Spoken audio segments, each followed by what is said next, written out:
square tip carving tool. And so these are great tools to start with. They're kind of like the three most basic shapes that we have. So everything revolves around the V, the U, and the square. So that's why they're kind of like a great place to kind of learn the differences between those if you're not really used to differentiating them.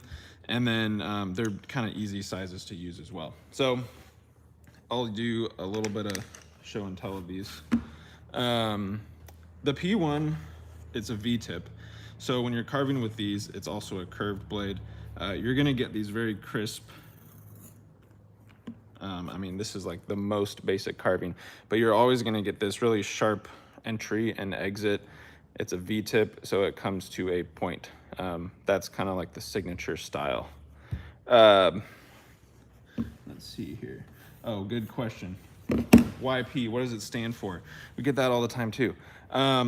It started because if you start with the alphabet, you have A, B, C, D. So when Diamond Core Tools first started, you had the A pads, the B pads, the C strips. And by the time Robert finally came out with the original P1, he was on letter P. So it doesn't mean anything other than that was the letter in the alphabet that it was on. Good question though. The other one is, do the grips mean anything? And also, they don't have any meaning, but they're always the same. So the P1 is always yellow. The P2 is gonna always be this turquoise. Once you get to know the grip colors and they're in your bucket, you can kind of, you'll know what to look for based on the grip. So P1, you get these really simple, sharp carvings. It's a curved blade, and so what that means is it's going to dig down a little bit deeper. So you can see kind of the depth of these cuts. They go pretty deep. That's one thing to keep in mind when you're using a Diamond Core tool for the first time, is they actually cut into the clay rather than kind of squish through it or drag through it. When you're using a P1, and I see this again all the time when you're not used to actually pulling this through. So it's important not to push. So the blade is very delicate, it's very sharp.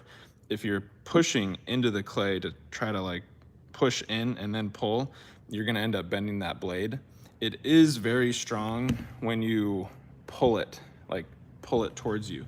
So even on this clay, I can pull in and it's going to cut a very nice groove. And this is a little bit stiffer clay as well. So it's very strong that direction as long as you're pulling it and letting that blade cut in. So don't push, I see that often as well. When you're using the P1, you can fit it into the little corners here. So kind of like where there's that corner will fit into little corners. So that's a really common thing to do with the P tools, is you fit them in, and you can kind of make this it's just a very easy pattern to make, kind of like little zebra stripes. So basic P1.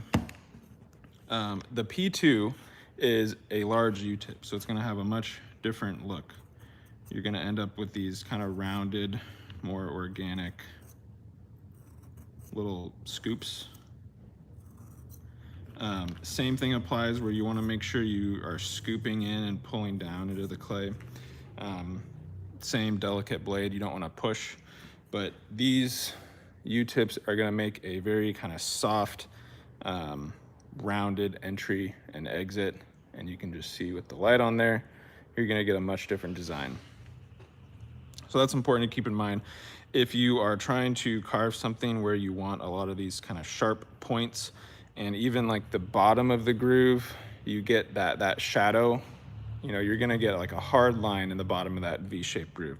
Whereas all the U-tips, they're gonna be a lot softer, kind of more organic. If you do the same carving with a V-tip versus U-tip, they're gonna look very different. So even if I continue with this one,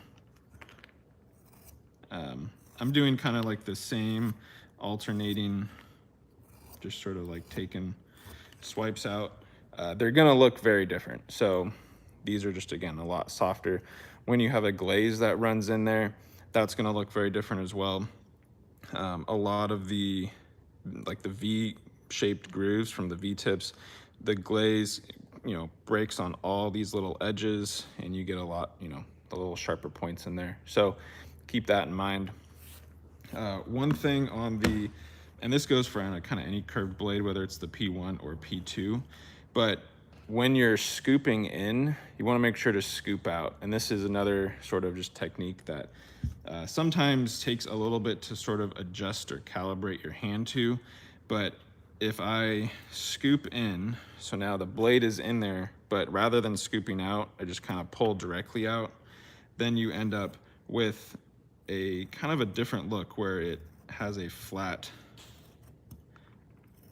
base to it. So I'll show you here. So these right here, I did not scoop out, and you end up, it'll kind of like break that, break the line in a way, and you end up with a flat bottom. So that's a whole look too, but if you're getting an effect where it doesn't feel like it's even on both sides, it's because you need to remember to kind of scoop out. So pull in, and I'm exaggerating kind of that scoop out, but that's kind of what it feels like. You really kind of want to, again, it's just sort of recalibrating your hand to scoop in and scoop out. So, so keep that in mind. Same thing goes for the P1 or any other curved blade. So last one is the P5, and I'll do a quick, I already have some P1s on here. We'll do a couple P2 curves. All of these work really well for doing curved lines. And you can even tell on larger curved lines like a P1, you kind of get that nice dark groove in the middle. The P2, it's a lot softer, so that shadow's not as harsh. The P5 is going to be a square shaped groove. So this one, as you pull it through, it's not going to go as deep. So you have to keep that in mind. On the P5, it's not as curved of a blade. So you do end up quite a bit shallower, but you can see how you still end up with a square shaped groove. So that's just kind of the design of that relief blade on there, is it's not going to dig down as deep. You're really taking that outer surface layer off. But the P5 makes a completely different effect here. So we'll do a couple little alternating things, same as before. And so you can do the same type of carving, but it's going to look much different. So for example, do that alternating, and you can see it depending on how the shadow's affecting it. Same sort of technique or same sort of pattern, but looks very different with the square blade in the relief. So it's not as deep at all. If you want to compare it this way, you can see the V-tip and the U-tip went quite a bit deeper. The P5 is going to be shallower, but you end up with a much different texture on here. Just like that. There we go.